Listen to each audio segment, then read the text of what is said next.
Hello friends, fight hard के पिछले chapter में हमने देखा था कि हमें फाइनली पता चलता है कि युनसंग किस केस की तहकीकात कर रहा है। म्योंगसंग हाई स्कूल का एक लड़का जिसे लगातार बुली किया जा रहा था, उसी लड़के ने बाद में सुसाइड कर ली। लेकिन युनसंग को लगता है कि ये मर्डर है, इसीलिए ये इस मर्डर केस का सच पता लगाने के लिए म्योंगसंग हाई स्कूल में आया है। और इसके अलावा जीहो से युनसंग को पता चलता है कि इस स्कूल में फाइटर्स के कई ग्रुप हैं और उनमें से सबसे बड़ा ग्रुप है MAD, जिसमें 40% स्टूडेंट्स हैं। और उन्हीं के फर्स्ट ईयर के फाइटर्स को शिन ताइजिन ने हराया है, जिसकी वजह से वो पूरे स्कूल में फेमस हो रहा है। शिन ताइजिन वही लड़का है जिससे कि युनसंग इस मर्डर केस के बारे में कुछ जानकारी लेना चाहता है, क्योंकि एक बार शिन ताइजिन ने इस म्योंगसंग हाई स्कूल के खिलाफ रिपोर्ट की थी कि यहाँ पर लड़कों को बुली किया जाता है। पिछले चैप्टर में हमें युनसंग ने वो बिल्डिंग भी दिखाई थी जहाँ पर उस लड़के का मर्डर हुआ था। इस चैप्टर की शुरुआत भी वहीं से होती है, लेकिन इस बार चैप्टर की शुरुआत में हम देखते हैं एक फ्लैशबैक सीन। ये वो वक्त है जब उस लड़के ने सुसाइड किया था और वहां पर पुलिस आई थी तहकीकात करने के लिए। हम देखते हैं कि युनसंग का चीफ यानी कि इसका सीनियर ऑफिसर किसी से फोन पर बात कर रहा होता है, वही ओल्ड मैन जिसे हमने कार में भी देखा था। वो फोन पर बोल रहा होता है कि तुमने जैसा कहा था मैं यहाँ पर पहुंच चुका हूँ। हाँ हाँ, मैं गो युनसंग को भी अपने साथ लेकर आया हूँ।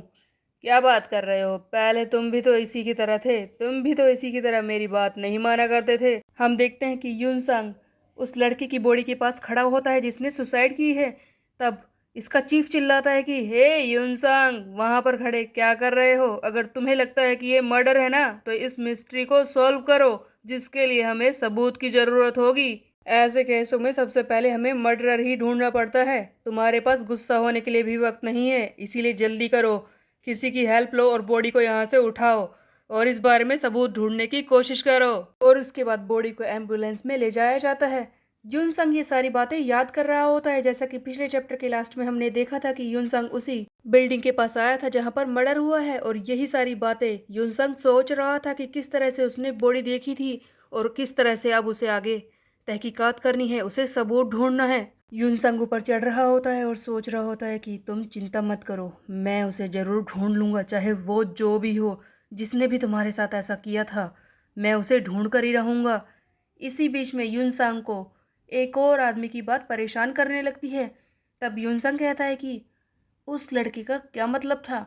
यहाँ पर युनसंग बात कर रहा है जीहो के बारे में। जब पिछले चैप्टर में ये उसे नेम टैग के बदले में पैसे देने के लिए गया था, तब जीहो ने उससे जाते जाते एक ऐसी बात कही थी जिसकी वजह से युनसंग परेशान हो रहा है कि उसका क्या मतलब था। जाने से पहले युनसंग ने शिन ताइजिन के बारे में कहा था कि तुम उस लड़के से बच कर रहना। तुमने उस लड़के शिन ताइजिन को पीट तो दिया, लेकिन मैं बता दूं कि इससे पहले वो 5 लोगों को हरा चुका है और रूमर भी है कि इससे पहले उसने किसी का मर्डर भी किया है। इसीलिए उससे सावधान रहना, वो कभी भी तुम्हारे सामने आ सकता है तुम्हें पीटने के लिए। युनसंग लगातार उस मर्डर साइट वाली बिल्डिंग पर चढ़ते हुए ये सारी चीजें सोच रहा होता है। तभी उसे हैरानी होती है जब पीछे से शिन ताइजिन आकर खड़ा हो जाता है, जिसे देखकर युनसंग हैरान हो जाता है और कहता है कि हे, तुम यहाँ पर? क्या तुम मुझे फॉलो कर रहे थे? तुम यहाँ पर कैसे आ गए? तब शिन ताइजिन कहता है कि तू तू यहाँ पर क्या कर रहा है? और तूने ही मुझे मारा था ना, मुझे जवाब दे। तब युनसंग कहता है कि तू मेरा पीछा करने की कोशिश कर रहा है और ऐसे ही मुंह उठाकर यहाँ पर चला आया। तुझे क्या लगता है कि मैं इतना आसान हूँ पीटे जाने के लिए? हाँ। हम देखते हैं कि अचानक से शिन ताइजिन फिर से युनसंग पर अटैक करना शुरू कर देता है। दोनों ही फाइट करे इससे पहले हम देखते हैं कि युनसंग इस शिन ताइजिन को नीचे गिराकर उसे घुसा मारने से पहले पूछता है कि रुको, फाइट करने से पहले ये बताओ कि तुम गुस्सा किस बात से हो? तुम ही तो वो हो जिसने कल मुझ पर पहले अटैक किया था, उसी के बदले में मैंने तुम्हें मारा और अब तुम फिर से अटैक करने आ गए। मैं बता दूं कि अगर तुम बार बार ऐसे ही आते रहोगे तो मैं तुम्हें पीट दूंगा, लेकिन बेहोश मत होना क्योंकि मुझे तुमसे कोई जानकारी चाहिए, समझे? तब हम देखते हैं कि शिन ताइजिन इस युनसंग के पैर को जोर से काटने की कोशिश करता है। ये देखते ही जल्दी से युनसंग अपने पैर को छुड़ाता है और पीछे हट जाता है और चिल्लाता है कि हे, क्या कर रहा है? क्या तू कोई कुत्ता है जो मुझे काट रहा है? शिन ताइजिन कहता है कि तू क्या है मुझे पता। इस पर युनसंग कहता है कि ठीक से सवाल तो पूछ ले। ऑफ कोर्स मैं इंसान हूँ, और क्या हूँ मैं? तब शिन ताइजिन बिना कुछ सोचे समझे इस पर बहुत जोर से अटैक करना शुरू कर देता है, जिससे युनसंग समझ जाता है कि इसकी अचानक से स्पीड बढ़ चुकी है। अगर ये इसी तरह से मुझे मारता रहा तो मुझे चोट लग जाएगी। सबसे पहले मैं इसे बेहोशी करता हूँ, कम से कम इसे लिटा देता हूँ ताकि इससे आसानी से पूछ सकूँ। हम देखते हैं कि दोनों ही लगातार फाइट करना शुरू कर देते हैं। यूनसंग इस बार शिन ताइजिन को पीट रहा है, लेकिन हम देखते हैं कि शिन ताइजिन को बिल्कुल भी फर्क नहीं पड़ रहा होता है। तब यूनसंग सोचता है कि मुझे तो लगा था कि अगर मैं इसे रोक लूंगा तो ये मान जाएगा, इसे समझ में आ जाएगा कि हमारी फाइट में, हमारी स्ट्रेंथ में कितना डिफरेंस है, लेकिन ये तो मान ही नहीं रहा। ये है क्या? तब यूनसंग चिल्लाता है कि हे, क्या तू पागल है? तुझे समझ नहीं आ रहा? रुक कर थोड़ी देर बात नहीं कर सकता? तब शिन ताइजिन कहता है कि शट अप, आजा लड़ाई करने के लिए। यूनसंग धीरे धीरे शिन ताइजिन को समझने की कोशिश करता है और देखता है कि इसका गुस्सा लगातार बढ़ रहा है। तब यूनसंग कहता है कि ये तो बिल्कुल पागल होता जा रहा है मुझे पीटने के लिए। अगर किसी तरह से इसने मुझे मार दिया तो मुझे सचमुच बहुत ही बुरी तरह से चोट लग जाएगी। मुझे इसके हिट को रोकना होगा। ये बार बार मुझे मारने के लिए क्यों आ रहा है?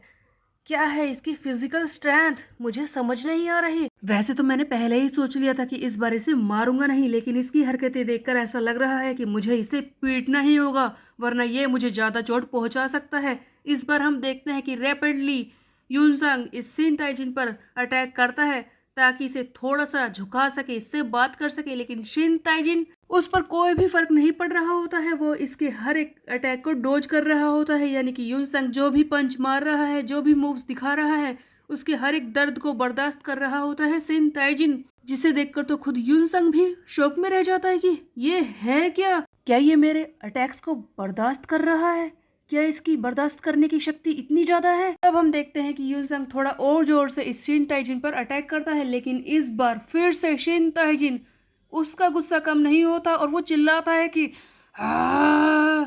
तब यूनसंग कहता है कि क्या हो गया, कहीं गलत जगह तो नहीं मार दिया मैंने इसे? लेकिन शिन ताइजिन की आंखों में अपने लिए गुस्सा देखकर फाइनली यूनसंग कहता है कि ये है क्या, इसके अंदर लड़ाई करने की कोई भी स्किल नहीं है, इसे कोई भी मार्शल आर्ट भी नहीं आती। तो शायद यही एक चीज है, दर्द बर्दाश्त करने की शक्ति, जिसकी वजह से इसने फर्स्ट ईयर के फाइटर्स को हराया होगा। ठीक है, अगर यही बात है तो इस फाइट को अब मुझे एंड करना होगा। अब मैं इसे बेहोश करता हूँ, बस यही एक रास्ता है। हम देखते हैं कि फिर से पिछले चैप्टर की तरह ही यूनसंग इसे उठाकर बुरी तरह से पटकने की कोशिश करता है ताकि ये बेहोश हो जाए, लेकिन इस बार तो शौक लगता है यूनसंग को जब शिन ताइजिन अपने पैरों को नीचे रखकर पूरे जोर से खुद को गिरने से संभाल लेता है और अचानक से यूनसंग के कान में जोर से चिल्लाता है। अचानक से यूनसंग हैरान हो जाता है और पीछे हट जाता है और कहता है कि अरे यार, ये है क्या ये मेंटल है? ये क्या कर रहा है? इसकी पावर्स कुछ नहीं है, ये बार बार आता जा रहा है। क्या ये वही लड़का है जिसे मैंने पीटा था? हैरानी हो रही है इसकी ये ताकत देखकर।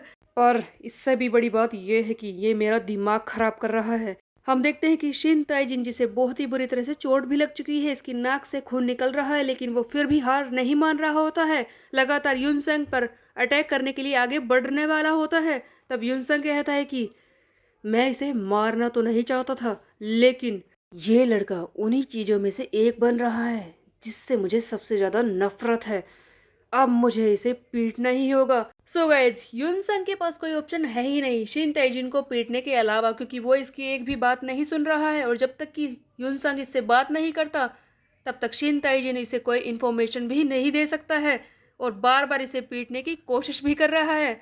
अब देखते हैं कि आगे होगा क्या शिन ताइजिन बुरी तरह से पीट जाएगा? ऑफ कोर्स यूनसंग इसे किसी तरह से पीटने के लिए तो काबिल है ही, लेकिन क्या सचमुच शिन ताइजिन के पास मर्डर केस की कोई इन्फॉर्मेशन है? ये हम देखेंगे नेक्स्ट चैप्टर में। तब तक के लिए मेरे चैनल को सब्सक्राइब कर ले, बेल के आइकन को कर दे प्रेस। फिर मिलते हैं, बाय बाय गाइस।